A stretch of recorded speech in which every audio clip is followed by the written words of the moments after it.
When the lights flickered back on, I was standing alone in the morgue.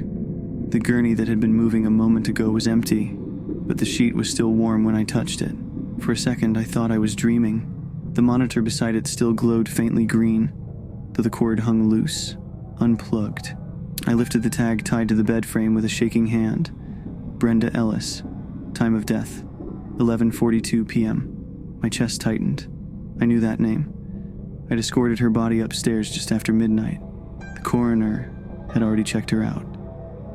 I whispered, "What the hell?" That's when my radio hissed. Static at first, then a voice. Faint, breathy, almost kind. "She's not in there anymore." The sound didn't come from the speaker in my hand. It came from the intercom above the door. The red light was glowing. I froze.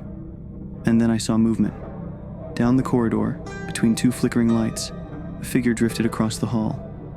A woman in a hospital gown, barefoot, skin pale as candle wax. "Ma'am?" My voice cracked.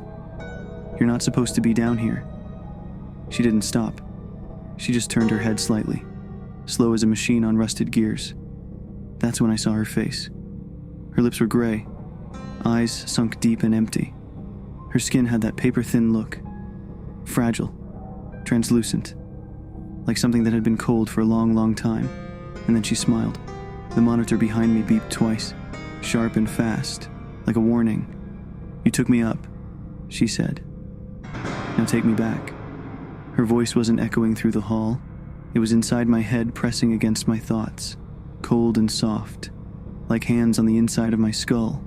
The air temperature dropped again. My breath came out in white clouds. I wanted to move, to run, but my legs wouldn't listen. She turned the corner and vanished, her bare feet leaving faint, wet prints on the tile.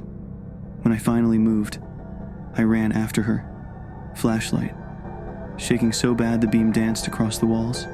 At the corner, there was no one, just those footprints, trailing deeper into the dark. And at the very end of the hallway, the morgue's second door, the one that led to the cold storage freezers, was swinging slowly open. Inside, the lights were already on. And from somewhere in that room, I heard that same whisper again. Close now. Behind me. She's not in there anymore. I dropped my flashlight. Something cold brushed the back of my neck, like a fingertip tracing my skin. And in that moment, I knew she wasn't gone. She was standing right behind me. In part 3, I'll tell you what I saw when I checked the cameras, because she wasn't the only one walking those halls. Subscribe for part 3, the security footage.